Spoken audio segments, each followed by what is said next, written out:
राजा थे। वो राजा नित्य भगवान शिव पर बिल्व पत्र चढ़ाते थे, शिव के बड़े अनन्य भक्त थे। परंतु जिस नगरी के वो राजा थे, उस नगरी में एक शिव का और भक्त रहता था। वो भी परम भक्त था। बहुत ध्यान से सावधानी से सुनिएगा। परम भक्त थे शिव के। उनका मन होता था कि मैं भी शिव के नित्य अर्चना करूं, नित्य उन पर बिल्व पत्र चढ़ाऊं। एक बार उन्होंने विचार किया कि बेल पत्र का सबसे सुंदर वन कहां है। तो किसी ने उनको बताया कि भैया बिल्व पत्र का सबसे सुंदर वन जो है वो राजा के बगीचे में है। वो राजा नित्य बेल पत्र चढ़ाते हैं, उनके बगीचे के बिल्व पत्र सबसे सुंदर हैं। बोले राजा के यहां से बिल्व पत्र कैसे लिया जाए, क्योंकि वैष्णवों की और शैवों की एक आदत होती है। वो कोई भी सुंदर वस्तु का दर्शन करते हैं तो उस सुंदर वस्तु को अपने प्रयोग में ना लेकर के वो अपने इष्ट को प्रदान करने का भाव ज्यादा रखते हैं। उनके मन में यह भाव होता है कि कुछ भी वस्तु हो वो अच्छी से अच्छी हमारे ठाकुर जी को मिले। आजकल के भक्त कैसे होते हैं, भाव ज्यादा रखते हैं। ऐसे कई शैव भक्त हुए, उनके मन में यह भाव होता है कि कुछ भी वस्तु हो वो अच्छी से अच्छी हमारे ठाकुर जी को मिले। आजकल के भक्त कैसे होते हैं, हम अच्छा रहें, हम अच्छा खाएं, हम अच्छा पहने और ठाकुर जी कैसे भी रहो। तो उस व्यक्ति के मन में आता था कि राजा के बगीचे के बिलपत्र चढ़ाया करूं मैं शिव को, तो मेरी सेवा, उससे मैं संतोष मुझे मिलेगा। लेकिन कैसे करूं, इतने सैनिक रहते हैं, इतने सब कुछ रहते हैं। तो उसने मन में विचार किया कि मैं शिव महिम्न स्तोत्र का पाठ करूंगा और इसका पाठ करके अपनी दैवी शक्ति को प्रकट करूंगा। और परिणाम यह हुआ कि शिव महिम्न स्तोत्र का इतना पाठ किया गंगा जल में खड़े होकर के कि उसको अदृश्य होने की शक्ति प्राप्त हो गई। वो जब चाहता तब अदृश्य हो जाता। और उसने उस अदृश्य होने की शक्ति का प्रयोग कहां किया, राजा के बगीचे में जाते और बगीचे में जाके बिल्वपत्र तोड़ते। जैसे ही सैनिक उसको देखते, सैनिक उसको पकड़ने के लिए आते, तो तुरंत अदृश्य हो जाता और बिल्वपत्र लेकर के चला जाता, जाकर के भगवान शिव पर चढ़ा देता। राजा को बड़ी चिंता हुई कि मैं इतने बिल्वपत्र अपने बगीचे में उगाता हूं शिव की आराधना के लिए, और ये व्यक्ति अपनी दैवी शक्ति से अदृश्य होकर के सारे पत्रों को ले जाता है, मुझसे पहले चढ़ा देता है। मेरा बगीचा, मेरी मेहनत और बिल्वपत्र चढ़ाता कोई और है। राजा ने यह चिंता जाकर के अपने गुरुदेव को बताई। तो इनके गुरुदेव ने आज्ञा की कि भैया देखो, ये जितनी भी दैवी शक्तियां होती हैं, इनका नाश कब होता है? कुसंग से नाश होता है, दूषित भोजन करने से नाश होता है, सबसे सहज नाश होता है ठाकुर जी के निर्माल्य पर यदि पैर पड़ जाए। ठाकुर जी के निर्माल्य पर यदि पैर पड़ जाए तो भी हमारी दैवी शक्तियां नष्ट हो जाती हैं। निर्माल्य मतलब ठाकुर जी के गले में चढ़ा हुआ पुष्प है, पत्र है, प्रसाद है, यदि उस पर आपका पैर लग गया तो पैर लगते ही आपकी दैवी शक्ति नष्ट हो जाएगी। हाँ, केवल इतना है कि जहां मंदिर परिसर है, मंदिर परिसर में अगर चढ़ जाए, पैर कहीं लग जाए ठाकुर जी के निर्माल्य पर, तो दोष नहीं है। मंदिर से बाहर यदि ठाकुर जी के निर्माल्य पर आपने पैर रख दिया तो वो घातक है। राजा ने जब ये बात सुनी कि निर्माल्य पर पैर रखने से दैवी शक्ति नष्ट होती है, तो शंकर जी के ऊपर चढ़े हुए बिल्व पत्रों को लेकर के राजा गए और जाकर के अपने पूरे बगीचे में फैला दिया। अर्धरात्रि का समय होगा, जब वो भक्त आएगा, वो चोर आएगा, उसको पता नहीं होगा, वो निर्माल्य पर पैर रख देगा तो उसकी शक्ति नष्ट हो जाएगी।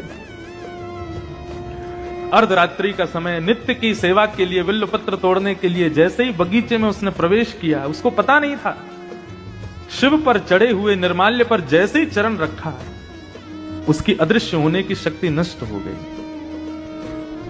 उसको पता नहीं था अभी तक, वो तो दिखाते हुए जाता था, जब सैनिक पकड़ने आते थे तब अदृश्य होता था। आज बिल्वपत्र तोड़ने लगा, सैनिक जैसे ही तलवार लेकर के उसको पकड़ने के लिए जाने लगे, उसने जैसे ही अदृश्य होना चाहा, लेकिन आज वो अदृश्य नहीं हो पाया और सैनिकों ने उसको पकड़ लिया। बोले आज आ गया पकड़ में। अब तो वो घबराने लगा, चिंता करने लगा, क्या करूं, कहां जाऊं, कैसे बचूं। सैनिकों ने राजा को बता दिया, बोले कि आज हमने उसको बंदी बना लिया है, पकड़ लिया है। राजा उसको मारने के लिए जैसे ही समीप आने लगे, उस भक्त ने नेत्र बंद करके महादेव का स्मरण किया और स्मरण करते हुए कहने लगा, हे महादेव, मानता हूं कि मैंने चोरी की है, लेकिन किसकी की? पत्र की है। किस लिए की? आपकी आराधना के लिए की है। यदि इससे किसी की संपत्ति नष्ट हुई हो, इससे किसी की आराधना नष्ट हुई हो, तो मैं क्षमा मांगता हूं, लेकिन नाथ मैंने तो केवल आपकी सेवा के लिए इस कार्य को किया था, आप मुझ पर कृपा करो। और नेत्र बंद करके महादेव का स्मरण करते हुए वहीं खड़े खड़े शिव महिम्न स्तोत्र का गान करना प्रारंभ किया। गान करते करते करते करते करते जैसे ही महिम्न स्तोत्र विराम हुआ, राजा ने जाकर के अपनी तलवार से उस पर प्रहार करना चाहा। स्तुति का विराम होते ही उसकी जो अदृश्य होने की शक्ति थी वो पुनः प्रकट हो गई और वो वहां से अदृश्य होकर के महादेव के पास चला गया। शिव महिम्न स्तोत्र में इतनी शक्ति है, यदि आप नित्य श्रावण मास में गंगा में कंठ भर जले में खड़े होकर के नित्य 108 शिव महिम्न स्तोत्र का गान करो, पाठ करो, मन चाही सिद्धि प्राप्त कर सकते हो। यहां तक कि अदृश्य होने तक की सिद्धियां प्राप्त हो जाए। शिव महिम्न स्तोत्र, लेकिन वो शिव भी किसकी आराधना करते हैं? हमारे श्री कृष्ण की, हमारी श्री किशोरी जी की आराधना करते हैं, हमारी श्री लाडली जी का नाम गाते हैं। हमारे ओरछा में परम विद्वान श्री हरिराम व्यास जी का प्रादुर्भाव हुआ। बहुत ध्यान से सुनिएगा। हरिराम व्यास जी इतने विद्वान थे कि वे जहां जाते थे वहां के विद्वानों को चुनौती देते थे कि मुझसे शास्त्रार्थ करो, और जिसको बुलाते उसी को हरा देते। बहुत ध्यान से सब लोग इधर देखो, सावधानी से सुनो। तो श्री हरिराम व्यास जी ने मन बनाया कि अब मैंने पूरे विश्व भर के विद्वानों को हरा दिया, लेकिन अब बारी है काशी की। काशी विद्वानों की भूमि है, विद्वानों में सर्वश्रेष्ठ है। यहां के विद्वानों को यदि हराया तो लोग मानेंगे कि हाँ मैं विद्वान। हरिराम व्यास जी अपने सब चेले चपाड़ों के साथ में काशी आ गए, और काशी में आकर के महाराज उन्होंने ऐलान कर दिया कि यहां के जितने विद्वान हैं सबको चुनौती देता हूं। उत्तर मीमांसा, पूर्व मीमांसा, 4 वेदों में से किसी भी भाव को, किसी भी पुराण को, किसी भी उपनिषद को लेकर के आओ, शास्त्रार्थ करो, मुझे हरा करके दिखाओ, तो मानूंगा मैं काशी विद्वानों की भूमि है। जब यहां के विद्वानों ने उनकी चुनौती सुनी तो आपस में सबने मीटिंग की, बोले कि भैया कौन जाएगा? सबने कहा, बोले हरिराम व्यास जी साधारण नहीं है, हमने इनका शास्त्रार्थ देखा है, ये अच्छों को हरा देते हैं। हारने में कोई बुरी बात नहीं है, शास्त्रार्थ में तो हारा ही जाता है, एक तो कोई ना कोई हारेगा। लेकिन बात यह है कि उन्होंने विद्वानों को नहीं, काशी को चुनौती दी है। यदि हम में से कोई हारा तो काशी की हार होगी, वाराणसी की हार होगी। तो क्या करें? बोले वाराणसी के राजा के पास चलो। कौन है राजा? बोले विश्वेश्वर। पहुंच गए सब, विश्वनाथ से जाकर के रात्रि प्रार्थना करने लगे, हे विश्वनाथ कृपा करो, ये आए हैं हरिराम व्यास जी, इनसे हमको बचाओ।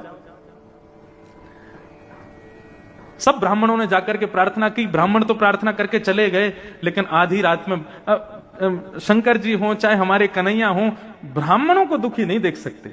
वैष्णवानाम यथा शंभु, वैष्णवों में तो सर्वश्रेष्ठ हैं शंभु, और वैष्णवों के सर्वधन है शंभु। भगवान शिव ने मन में विचार किया, बोले कि भैया काशी की रक्षा की, अब हमारे ऊपर नौक आ गई है। आधी रात में ही एक दीनहीन से ब्राह्मण का भेष धारण किया भोलेनाथ ने, और एक दीनहीन से ब्राह्मण बनकर के, बिल्कुल सादा सरल से ब्राह्मण बनकर के पहुंच गए हरिराम व्यास जी के पास। हरिराम व्यास जी के चेला खड़े थे बाहर, उनसे जाकर के कहा कि महाराज मैं काशी का ब्राह्मण हूं, हरिराम व्यास जी से कुछ पूछने आया हूं। बालकों ने जाकर के बताया, बोले महाराज काशी का कोई विद्वान आया है, देखने में तो दीनहीन सा है लेकिन ब्राह्मण है, विद्वान। हरिराम व्यास जी के चेला खड़े थे बाहर, उनसे जाकर के कहा कि महाराज मैं काशी का ब्राह्मण हूं, हरिराम व्यास जी से कुछ पूछने आया हूं। बालकों ने जाकर के बताया, बोले महाराज काशी का कोई विद्वान आया है, देखने में तो दीनहीन सा है लेकिन ब्राह्मण है, विद्वान ही होगा। हरिराम व्यास जी तुरंत उठ करके बैठ के बोले, बुलाओ, शास्त्रार्थ की सब तैयारियां करो। भगवान शिव भीतर गए और जाकर के हरिराम व्यास जी को प्रणाम करके बैठ गए। तो हरिराम व्यास जी ने कहा, शास्त्रार्थ करने आए हो? शंकर जी बोले, नहीं नहीं, मैं तो शास्त्र ही नहीं जानता, अर्थ क्या करूंगा, मुझे तो कुछ भी नहीं पता। मैंने सुना है आप बहुत विद्वान हैं, तो एक प्रश्न था मन में, उसका उत्तर जानने आया हूं। हरिराम व्यास जी बोले, ये कोई समय उत्तर पूछने का? सुबह आना चाहिए था, इस समय तो हम शास्त्रार्थ के लिए बैठे हैं। बोले अच्छा, तो आप मेरे प्रश्न का उत्तर दे दीजिए, उसके बाद हम शास्त्रार्थ कर लेंगे। बोले पूछो, क्या है तुम्हारा प्रश्न? भगवान शिव बोले, महाराज मैं ये जानना चाहता हूं कि विवेक किसे कहते हैं? हरिराम व्यास जी बोले, विवेक जानने आए हो? बोले हाँ मैं ये जानने आया हूं विवेक कहते किसको है। कथाओं में सुना है बिनु सत्संग विवेक न होई, राम कृपा बिन सुलभ न सोई। राम जी कृपा करके विवेक देते हैं, तो ये विवेक क्या है? मुझे विवेक के बारे में बताइए। हरिराम व्यास जी बोले विवेक का मतलब होता है सद असद का ज्ञान होना, सही गलत की पहचान होना। सद असद का ज्ञान ही विवेक है। महादेव मुस्कुराने लगे, बोले मिल गया उत्तर? बोले उत्तर तो मिल गया, लेकिन प्रभु मैं ये कहना चाहता हूं सही गलत का ज्ञान होना विवेक है, तो मैं आपसे दूसरा प्रश्न ये करना चाहता हूं, क्या आप विवेकी हो? हरिराम व्यास जी बोले कैसी बात करते हो? बोले नहीं मैं बस ये पूछना चाहता हूं आप विद्वान क्यों हुए? आपने इतनी पढ़ाई की, इतना अध्ययन किया, इतने विद्वान बने, किस लिए? केवल ब्राह्मणों को हराने के लिए? विद्वान इसलिए बना जाता है? क्या यही विवेक है आपका? कोई व्यक्ति अध्ययन करता है तो अध्ययन करके उसका कोई ना कोई विचार होता है कि मैं इस ग्रंथ को क्यों पढ़ रहा हूं, इसके पढ़ने के बाद मैं ऐसा करूंगा, मैं ये करूंगा, ये मेरा सत्संकल्प है। लेकिन आपका संकल्प तो हमको इतना मालूम पड़ता है कि आप विद्वान केवल और केवल इन बेचारे सीधे भोले भाले ब्राह्मणों को हराने के लिए बने हो। इतनी विद्या आपने अपने भीतर समा रखी है केवल ब्राह्मणों को हराने के लिए। क्या यही विवेक है आपका? कितने ब्राह्मणों को निराश कर देते हैं आप, कितने ब्राह्मणों को हरा करके हताश कर देते हैं और फिर खुद को विद्वान कहते हैं। क्या यही विवेक है आपका?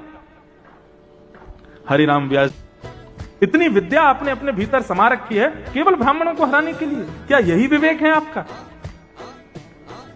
कितने ब्राह्मणों को निराश कर देते हैं आप, कितने ब्राह्मणों को हरा करके हताश कर देते हैं और फिर खुद को विद्वान कहते हैं। क्या यही विवेक है आपका? हरिराम व्यास जी तो मौन चुप बैठे।